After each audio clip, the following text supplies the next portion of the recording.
아멘.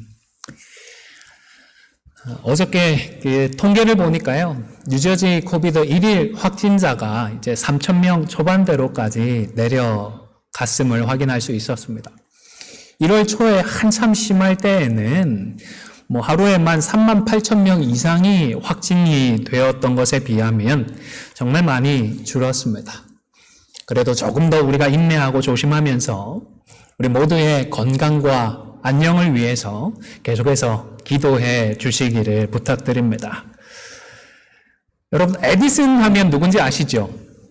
발명왕입니다. 요 밑에 박물관도 있더라고요. 라이트 형제가 누군지 아시죠? 비행기를 개발해서 비행에 성공한 사람들입니다. 그런데 혹시 앨렉스라는 사람을 아십니까? 또 레벨 토프라는 사람은 들어보셨습니까? 지구상에 그런 사람이 있겠지만 사실 저도 이런 사람이 어떤 사람인지 전혀 모르고 살았더랬습니다. 이 앨렉스는 발명왕 에디슨의 조교였다고 하네요. 그런데 이 조교 일을 하다가 이게 힘들고 어려우니까 에디슨이 조금 사람 성격도 특이했다고 하는 것 같더라고요. 그만 포기하고 떠나버리고 말았습니다. 레벨 토프라는 사람은 라이트 형제와 함께 비행기를 만들던 사람인데 중간에 이제는 가망이 없다 생각을 하고 그만 그들을 떠나버렸다고 합니다.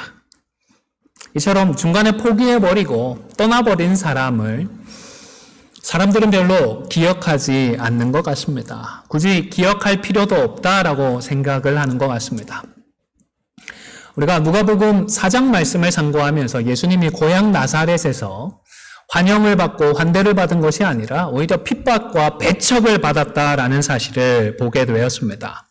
마태복음 4장을 참고하면 그 후에는 나사렛에서 더 이상 살지 않으시고 아예 가버나움으로 예수님께서 이사를 하셨던 것 같은데요. 예수님도 자신을 저버린 사람들과 더 이상 함께하고 싶지 않았던 것일까요? 오늘 본문에서 베드로에게 하신 것을 보면 꼭 그렇지는 않겠다 싶습니다.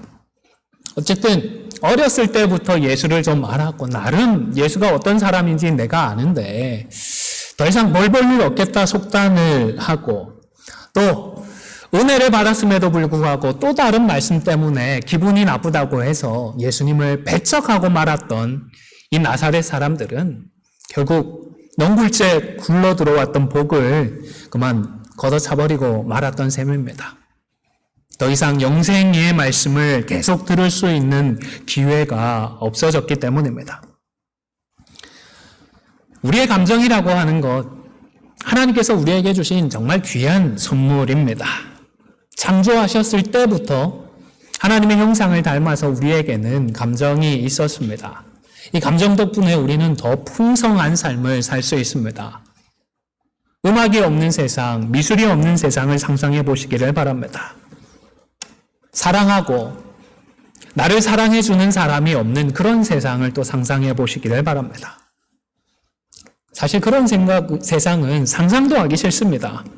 뿐만 아니라 감정을 통해서 하나님과 이웃들과의 우리가 교제를 누리는데 이 교제를 통하여서 우리는 기쁨도 누리고 즐거움도 누리고 참된 행복도 누리는 것입니다. 슬픔도 아픔도 함께 나누는 것입니다. 참 귀한 것이 아닐 수 없습니다. 하지만 그럼에도 불구하고 감정적인 부분은 자칫 잘못하면 우리에게 독소가 될 수 있습니다. 그렇기 때문에 감정에 지배당하는 그저 본능적인 말이나 본능적인 행동은 절제하시기를 바랍니다. 마음대로 해버리고 싶잖아요. 그냥 속 시원하게 말해버리고 싶잖아요. 그런 유혹들을 믿음으로 이겨내시기를 바랍니다. 여러분, 과거에 감정적으로 좋지 않았다고 해서 지금도 문제가 있다라고 속단하지 마시기를 바랍니다. 지금 우리에게 새롭게 주고자 하시는 하나님의 기회를 날려버릴 수 있기 때문입니다. 예수님은 한 20년 이상 보아왔는데 별 볼 일 없었다 속단을 했습니다. 기분도 나쁘다. 더 이상 이 사람을 살려두면 안 되겠다 생각을 했습니다. 그래서 어떻게 되었습니까? 예수님을 잃어버리고 말았던 것입니다. 개인과의 그런 관계도 있겠지만 다른 교회나 다른 교단과의 관계도 마찬가지입니다. 좋지 않은 감정이 아무리 많이 남아있다고 하더라도 과거의 그 감정 때문에 잘못 판단하고 무조건 배척하고 부정한다면 그것을 통하여서 하나님께서 지금 우리에게 주시고자 하시는 은혜를 날려버릴 수가 있는 것입니다.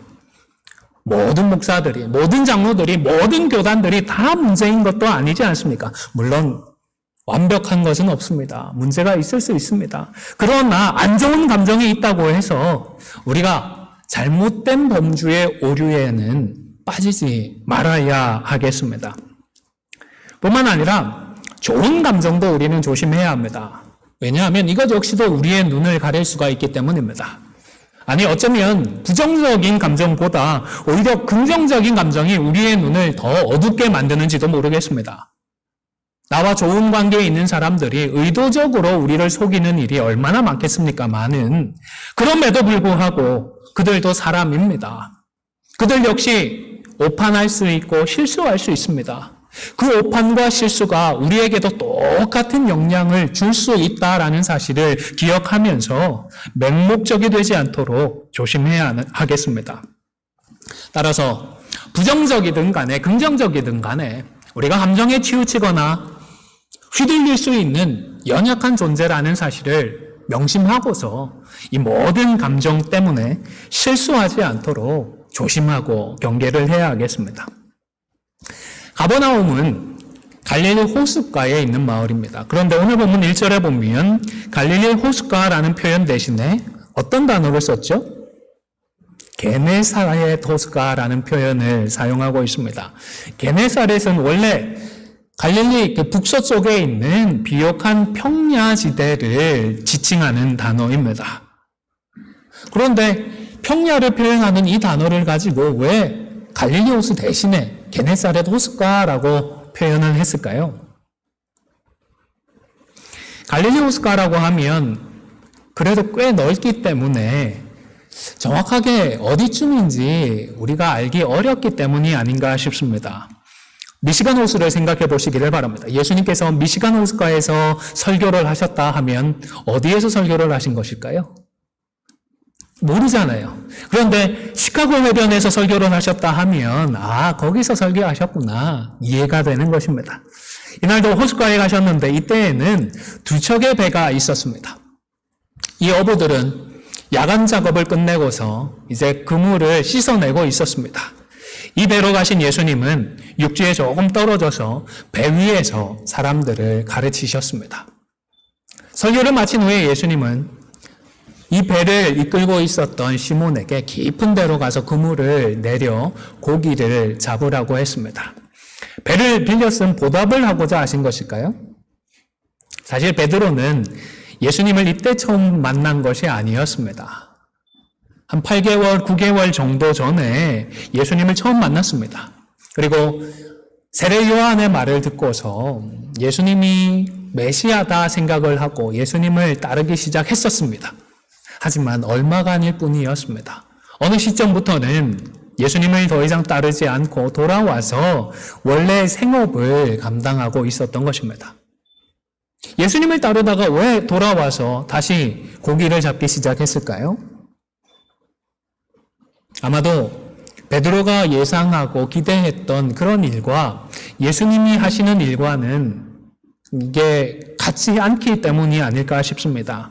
아니면 세례 요한이 인정한 분이고 또 따르라고 해서 따라 보았지만 예상했던 그런 희망이 보이지 않았던 것일까요? 하시는 말씀을 보면 참 은혜롭고 좋은 것 같은데 또 심지어 종종 능력도 행하셨지만 그래도 딱 거기까지다 싶은 마음이 있었지 않았을까 싶기도 합니다.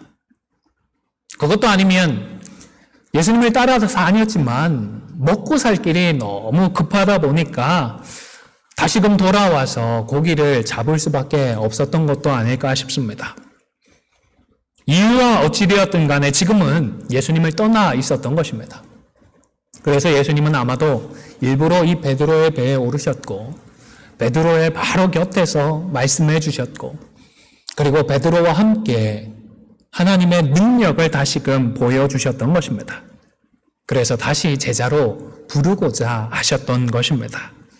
그런데 어부인 베드로가 목수인 예수님이 고기잡이에 대해 명령을 하시니까 사실 베드로의 입장에서는 딱히 내키지 않았을 것입니다. 이 분야는 누가 뭐래도 내가 전문가인데요. 내가 프로인데요. 내키지 않았겠지만 그래도 예수님의 말씀에 순종을 했습니다. 그랬더니 그물이 찢어질 정도로 심히 많은 고기를 잡을 수가 있었습니다. 밤새 허탕만 쳤는데 이런 초대박이 터졌으니 처음에는 어안이 벙벙했겠지요. 정신을 좀 차리고 참 즐거워했을 것 같습니다.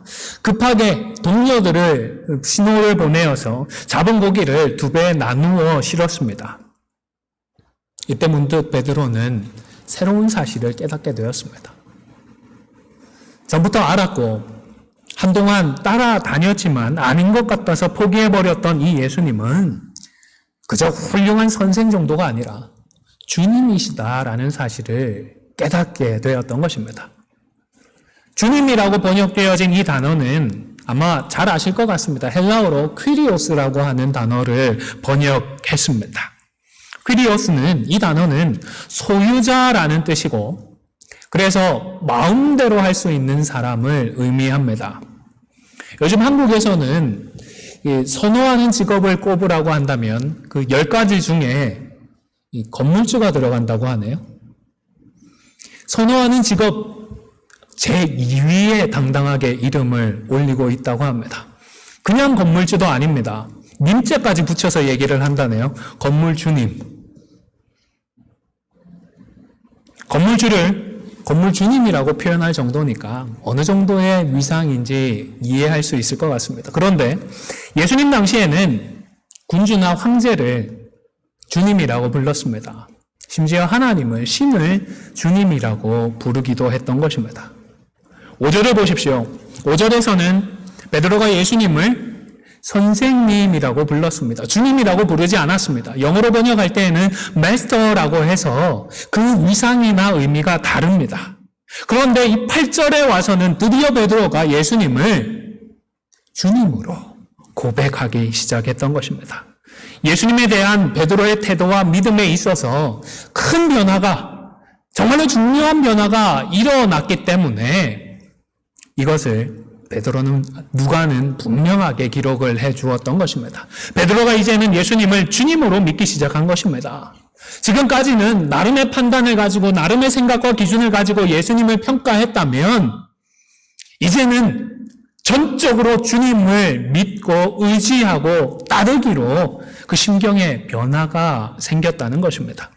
이런 베드로를 향해 예수님은 드디어 이제 후로는 내가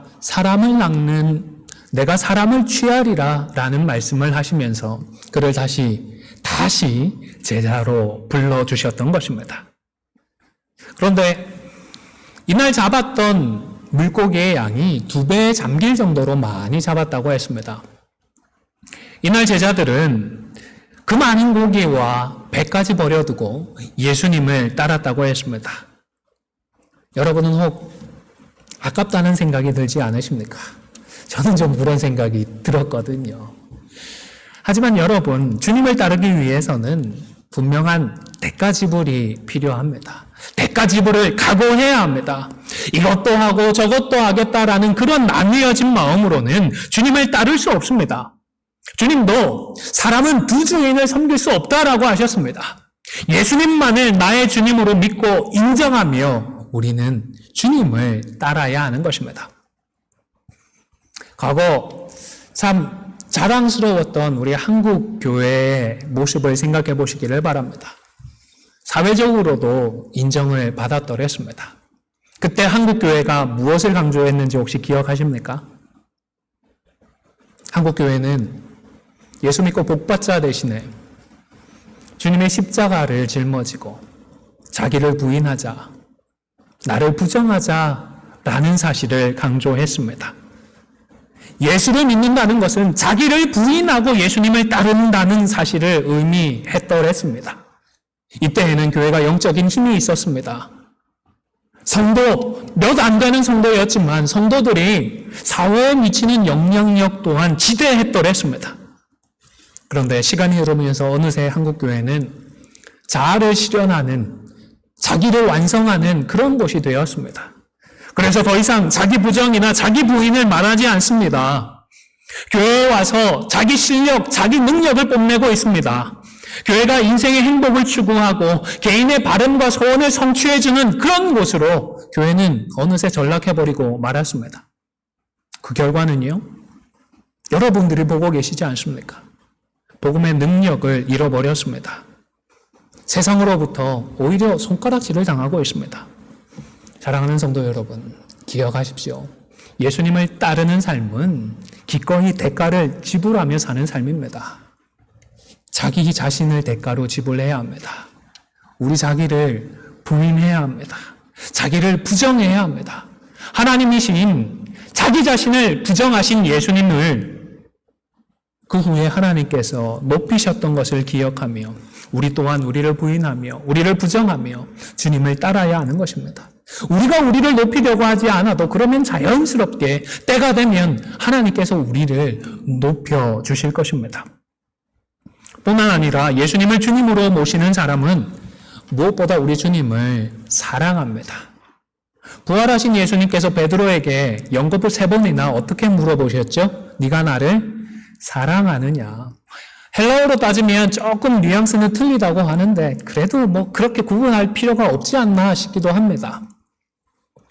예수님의 사랑을 아는 사람은 자연스럽게 예수님을 사랑하는 것입니다. 그리고 예수님을 주님으로 모시는 사람은 주님의 제자로 살아가고자 합니다.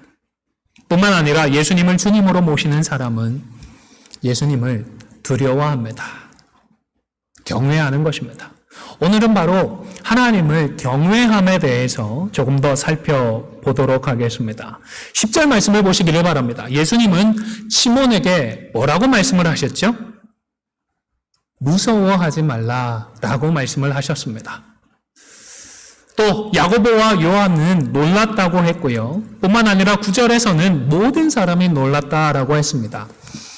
이 놀랐다라는 단어 때문에 한글 번역만으로는 그 의미가 분명하지 않은 것 같습니다.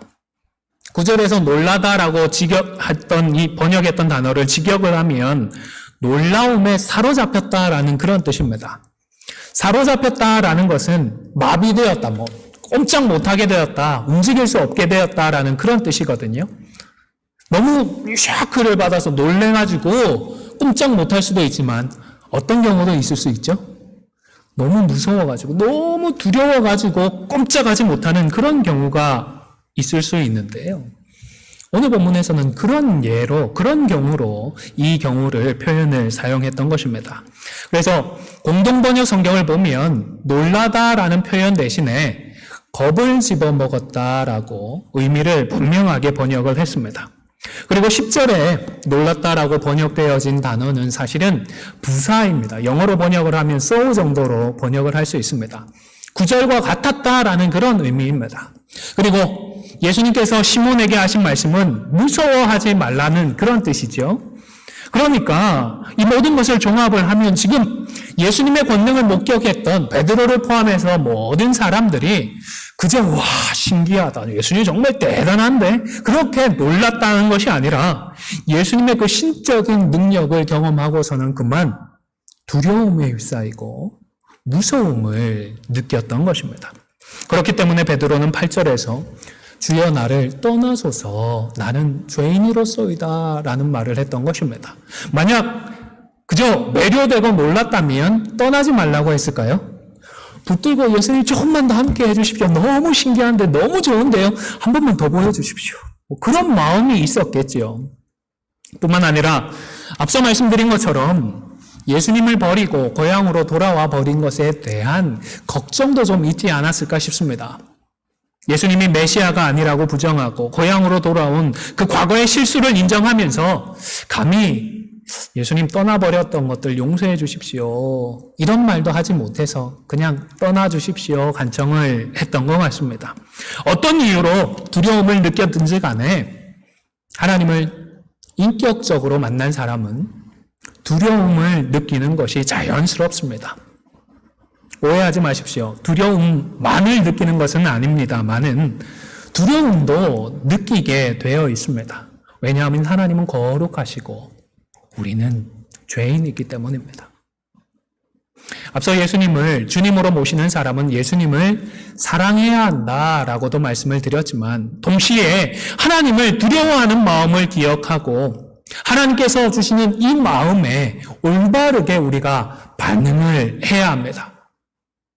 왜냐하면 그래야 우리의 교만을 막을 수 있기 때문입니다.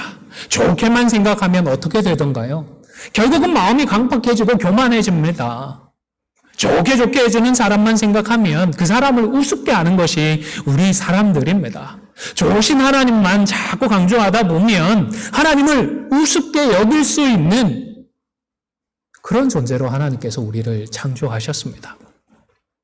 이럴 가능성만 있는 것이 아니지 않습니까? 주변에서 사실은 빈번하게 실제로 이런 일들이 일어나고 있습니다. 또한 우리가 하나님을 두려워해야 죄의 유혹도 이겨낼 수 있습니다. 주변에서 열심히 찾아보지 않더라도 사고치고 죄를 짓는 목사들 한두 명이 아니지 않습니까? 헌금에 손을 대고 칠계를 범하고 사기를 치고 교회의 법을 어기고 무시하는 목사들 참 많은 것 같습니다. 도대체 왜 이럴까요? 하나님을 두려워하지 않고 하나님을 경외하지 않으니까 이러지 않겠습니까? 며칠 전에 한국 법원에서 한 교회의 그 세습 문제와 관련해서 은퇴한 목사의 아들 목사의 대표자 지위가 인정되지 않는다라는 판결을 내렸습니다. 세습을 금지한 그 교단의 헌법을 이 교회가 위반을 했다라고 판결을 내려준 것인데요. 사실 이 판결은 지극히 상식적입니다. 법리를 따져볼 때에도 명확합니다. 세상 법정에서 이런 판단을 내려주기 전에 사실은 그 교단이 올바르게 법을 적용했어야 합니다. 교단 산하에 있는 모든 교회들에게 공평하게 법을 적용을 했어야죠. 무엇보다 그 교회가 교단 헌법을 따르고 지켰어야 합니다. 그런데 그러지 않았습니다. 왜겠습니까? 단순하지만은 않겠지만 중요한 이유 중에 하나는 목사와 일부 성도들이 하나님을 두려워하지 않기 때문인 줄로 압니다.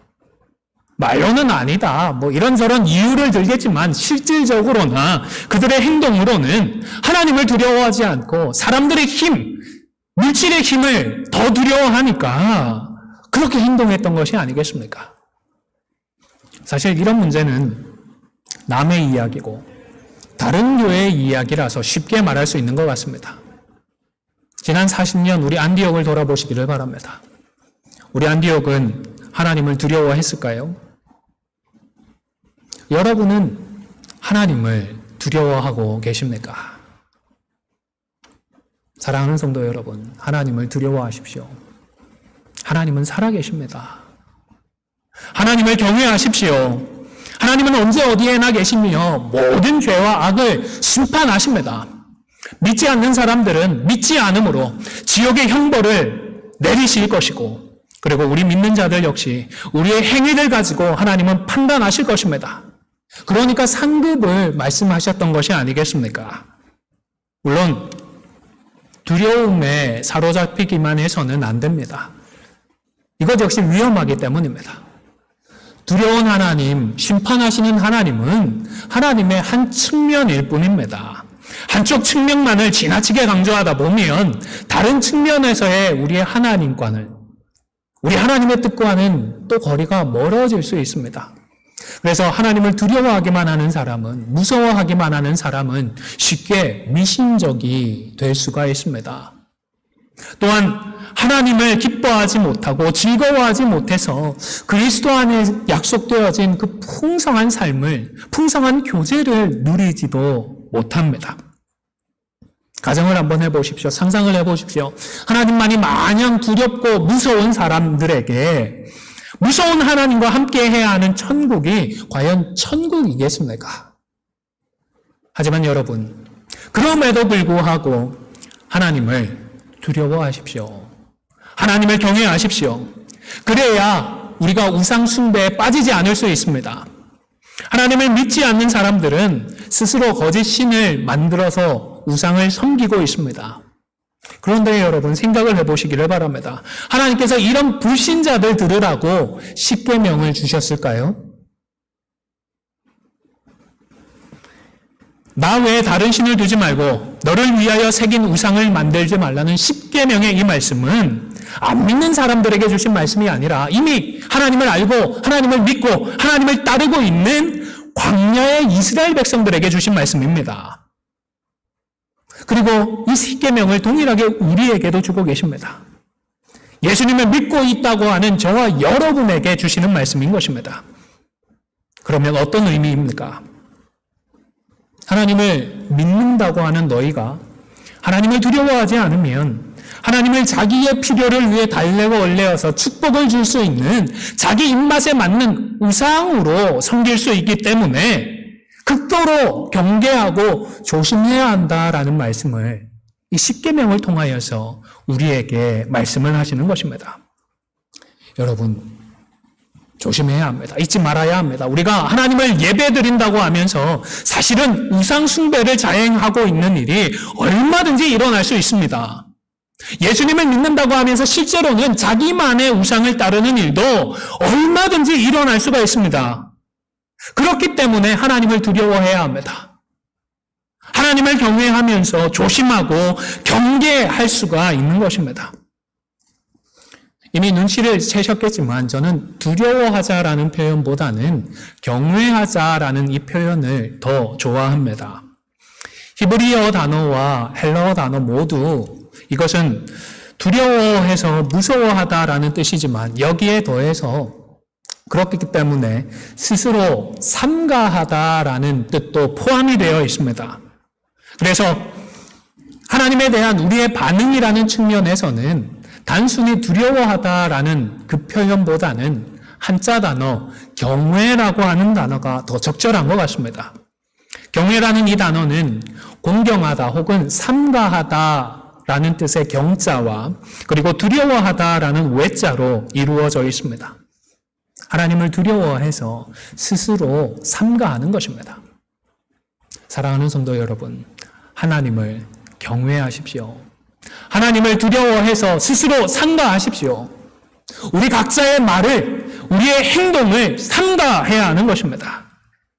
하나님에 대한 이와 같은 두려움과 경외함이 없이는 건강한 신앙인이 될 수 없습니다. 여러분, 모세가 올바르고 건강한 믿음의 사람이 되어서 하나님의 손에 붙들려 쓰임받기 시작했을 때가 언제였죠? 80세대에서 떨기나무 가운데 임하신 하나님을 만났을 때였습니다. 그런데 40년 전에 스스로 내가 해보겠다라고 나섰던 때가 있었습니다. 자기 스스로 백성을 돌볼 생각을 했던 것입니다. 그런데 이때 모세가 하나님을 몰랐던 것이 아닙니다. 어렸을 때부터 친어머니로 신앙의 훈련을 받았고 그래서 애굽 왕자로서 최고의 교육을 받고 많은 것들을 누리고 있음에도 불구하고 그는 민족적인 정체성을 잃지 않았습니다. 민족을 위해서 뭔가 해보려고 힘을 내어 용기를 내어 나섰던 것입니다. 그러나 이때에 그는 혈기는 앞세웠지만 자신의 힘과 능력은 의지했지만 하나님을 스스로 두려워해서 삼가하지 않았습니다. 혈기를 부렸고 자기가 생각에 맞다라고 하는 방법에 따라서 일을 해보려고 했습니다. 하지만 그 결과는 철저한 실패였습니다. 사람을 죽였고 결국 그 사실을 숨기지 못해서 야반도주할 수밖에 없었습니다. 그 후에 40년간이나 미디안 광야에서 모든 사람들에게 잊혀진 삶을 살게 되었습니다. 그런데 40년이 지난 후에 하나님의 손에 붙들려서 쓰임을 받기 시작을 했습니다. 그 장면이 참 극적이지요. 떨기나무 불꽃 가운데 임하신 하나님을 보면서 바로 두려움을 느꼈을 때입니다. 사도행전 7장 31절에서 32절 말씀은 함께 읽도록 하겠습니다. 시작. 모세가 그 광경을 보고 놀랍게 여겨 알아보려고 가까이 가니 주의 소리가 있어 나는 내 조상의 하나님 즉 아브라함과 이삭과 야곱의 하나님이라 하신대 모세가 두려워 감히 바라보지 못하더라. 드디어 모세가 하나님에 대해서 두려움을 느끼기 시작했습니다. 떨기나무 가운데 임하신 하나님의 음성을 들으면서 하나님을 인격적으로 만나게 되니까 자연스럽게 두려움을 느꼈던 것입니다. 이와 마찬가지로 우리가 예수님을 인격적으로 만나서 교제할 때에 우리가 경험하는 일들 중에 중요한 것 중에 하나가 바로 이 두려움입니다. 하나님에 대한 경외함을 느끼는 것입니다. 우리는 예수님과 말씀과 기도로 교제를 합니다. 그러나 주님은 영이시기 때문에 보이지 않습니다. 교제하고 있는 것인지 나만의 착각은 아닌지 알 수가 없습니다. 그런데요, 말씀과 기도를 통하여서 예수님과 참된 교제를 누리는 사람은 그 교제의 결과로서 마음속에 여러 변화들이 일어납니다. 그 중에 하나가 바로 하나님을 경외하는 마음이 생겨나는 것입니다. 그래서 하나님 앞에서 스스로 말과 행동을 삼가할 수밖에 없는 것입니다. 물론 다른 사람을 의식하기 때문에 말과 행동을 삼가하는 사람도 있을 수는 있습니다. 더군다나 한국이나 미국에서처럼 교회가 힘이 되고 심지어 돈벌이가 되는 이런 경우에는 개인적인 이익을 위하여서 오랫동안 가장을 합니다. 말과 행동을 삼가하는 사람들이 교회 안에도 얼마든지 있을 수 있습니다. 그러나 분명한 것은 말과 행동을 삼가하지 않는 사람은 하나님을 경외하지 않고 하나님과 인격적인 관계를 누리지 못하고 있는 것은 분명하다는 것입니다. 그렇기 때문에 믿는다고 하면서도 스스로의 말과 행동을 삼가하지 못하는 사람들은 우리가 경계하고 조심해야 할 필요가 있는 것입니다. 잘 아시겠지만 베드로가 우리에게 알려진 이름이 크게 세 가지가 있습니다. 시몬이 있죠. 시몬은 히브리식의 이름입니다. 그리고 또 게바라는 이름도 있습니다. 이것은 예수님 당시에 거의 공용어처럼 사용되었던 아람어 이름입니다. 그리고 우리가 잘 아는 베드로라는 이 이름은 헬라식 이름입니다. 제임스라는 영어 이름이 한국식으로는 야고보로 불리는 것처럼 언어에 따라서 같은 이름인데 발음이 다른 것입니다. 누가는 8절에서 갑자기 베드로를 그 이전까지는 시몬이라고 불렀는데 8절에서 뭐라고 기록을 했죠? 시몬 베드로라는 호칭을 사용했습니다. 성경 전체를 보더라도 시몬 베드로라고 지칭하는 적은 몇 번 없습니다. 지금까지 시몬이라고만 기록을 하다가 왜 갑자기 여기 와서 시몬 베드로와 결합을 해서 기록을 했던 것일까요? 다른 이유는 없지 않겠습니까? 그만큼 이 대목이 중요하기 때문에, 중요한 변화가 있기 때문에 잊지 말라고 이렇게 기록을 한 것이 아니겠습니까? 베드로가 예수님을 경외하기 시작한 이 변화를 누가는 주목을 했고, 또한 베드로처럼 저와 여러분들 또한 주님을 경외하라는 말씀을 하기 위하여서 이렇게 기록을 한 것입니다. 사랑하는 성도 여러분, 베드로처럼 하나님을 두려워하십시오. 그리하여 말과 행동을 스스로 삼가하시기를 바랍니다. 마음대로 말하고 하고 싶은 대로 행동하지 마십시오. 말 그대로 하나님을 경외하십시오.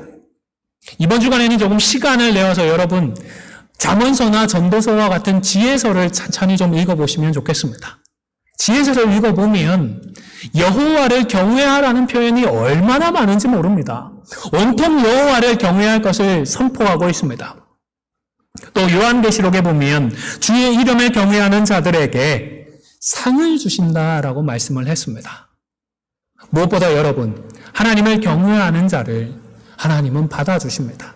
사도행전 10장 34절 35절 말씀은 함께 읽도록 하겠습니다. 시작. 베드로가 입을 열어 말하되 내가 참으로 하나님은 사람의 외모를 보지 아니하시고 각 나라 중 하나님을 경외하며 의를 행하는 사람은 다 받으시는 줄 깨달았도다. 아멘. 경외하는 자를 하나님은 받아주십니다. 서두의 이야기를 다시 생각해 보시기를 바랍니다. 사람들은 한 번 포기한 사람을 좀처럼 기억하지 않으려고 하는 것 같습니다. 하지만 예수님은 포기하지 않으셨습니다. 이미 자신을 포기하고 자신을 떠났던 베드로와 제자들에게 다시 찾아오셨습니다. 그리고는 자신의 존재를 다시 보여주셨습니다. 새로운 기회를 주셨습니다. 그리고 베드로는 이때 예수님을 인격적으로 만나서 예수님을 경외하는 자리로 나아갔습니다. 경외함으로 모든 것을 내려두고 예수님을 따르기 시작했습니다. 성도 여러분, 하나님은 저와 여러분도 포기하지 않으시는 줄로 믿습니다. 말씀으로 언제나 다시 우리에게 찾아와 주시지 않습니까? 이렇게 말씀을 주시는 이유는 우리의 부족하고 연약함에도 불구하고 우리의 죄악됨에도 불구하고 다시금 우리에게 찾아와 주셔서 하나님을 경외하라고, 하나님과 함께하자고, 하나님을 따르라고 우리를 불러주시는 부르심인 줄로 믿습니다. 사랑하는 성도 여러분, 부르심에 의거해서 우리 하나님을 경외하십시오. 하나님을 경외하여 스스로 삶과 의를 행하시기를 바랍니다. 그리하여 죄와 악에도 불구하고 십자가를 통하여서 받아주시고 말씀과 기도를 통하여서 죄와 악의 권세를 깨뜨리고 점점 더 우리 주님을 닮아가는 은혜를 누리는 저와 여러분이 다 되시기를 주님의 이름으로 간절히 축원을 드립니다.